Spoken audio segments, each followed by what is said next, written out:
ভারতের মহারাষ্ট্র ও পশ্চিমবঙ্গ সহ বিভিন্ন রাজ্যে কৃষকরা তাদের উৎপাদিত পণ্যের ন্যায্য মূল্য না পাওয়ায় চরম অসন্তোষ প্রকাশ করেছেন। এই পরিস্থিতি উত্তেজনার দিকে চলে গেছে। ভারতের কৃষকরা অভিযোগ করছেন তারা প্রতি কেজি পেঁয়াজ ও আলু মাত্র 2.5 থেকে 3 টাকা দামে বিক্রি করতে বাধ্য হচ্ছেন, যার ফলে তাদের উৎপাদন খরচও উঠছে না। এই পরিস্থিতিতে কৃষকরা রাস্তায় পেঁয়াজ ও আলু ফেলে প্রতিবাদ জানাচ্ছেন। সম্প্রতি ভারতের পশ্চিমবঙ্গ সরকার 2 ডিসেম্বর থেকে দিনাজপুরের হিলি বন্দর দিয়ে বাংলাদেশে আলু রপ্তানি বন্ধ করে দিয়েছে, কারণ রাজ্যের অভ্যন্তরীণ সংকটে পণ্যের দাম বৃদ্ধি পেয়েছে। কিন্তু ভারতের কৃষকরা এই সিদ্ধান্তের পরও অভিযোগ করছেন তারা উৎপাদিত পেঁয়াজ ও আলুর ন্যায্য মূল্য পাচ্ছেন না এবং এভাবে তাদের জীবন দুর্বিষহ হয়ে উঠেছে।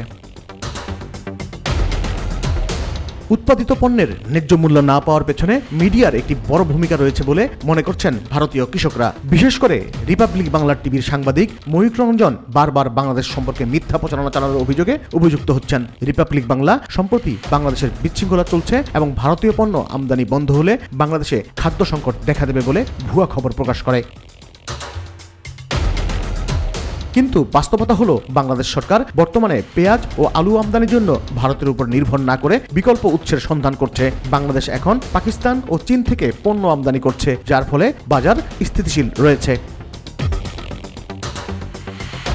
এই বিষয়টি ভারতীয় কৃষকরা বুঝতে পারলেও বুঝতে পারছেন না ময়ূখ রঞ্জন। ভারতীয় কৃষকদের দাবি, ময়ূখ রঞ্জনের মিথ্যা প্রচারণার কারণে দুই দেশের মধ্যে ব্যবসায়িক সম্পর্ক খারাপ হয়ে গেছে এবং রপ্তানি বন্ধ হয়ে গেছে। কৃষকরা এই ধরনের ভুল তথ্য ছড়ানোর জন্য ময়ূখ রঞ্জনকে দায়ী করেছেন এবং তার বাড়ি ঘেরাও করেছেন এবং তার বাড়ির সামনে পেঁয়াজ ও আলু ফেলে বিক্ষোভ প্রদর্শন করেছেন।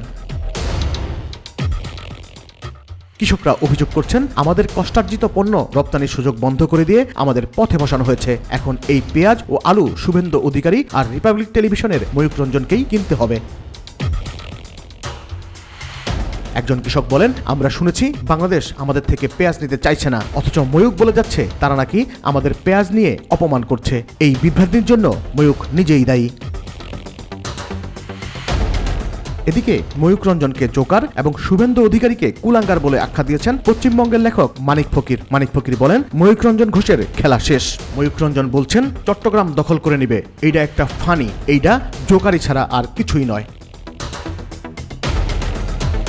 শুভেন্দু অধিকারীকে নিয়ে মানিক ফকির বলেন, সে তো একটা কুলাঙ্গার। সে কি করে দাবি করে যে বাংলাদেশ থেকে হাতে টানা রিক্সা কলকাতায় আসছে? বাংলাদেশে হাতে টানা রিক্সা আছে নাকি? ভারতের গ্রামীণ অর্থনীতি ইতোমধ্যেই কঠিন পরিস্থিতির সম্মুখীন, আর এই রপ্তানি বন্ধের ফলে কৃষকদের জীবন আরো দুর্বিষহ হয়ে পড়েছে। কিছু কৃষক পণ্য বিক্রি করতে না পেরে আত্মহত্যার দিকে ধাবিত হচ্ছেন, এমন খবরও পাওয়া যাচ্ছে। বিশেষজ্ঞরা বলছেন এই দুর্দশার জন্য সরকারের নীতিগত ব্যর্থতা এবং মিডিয়ার অপপ্রচার দায়ী।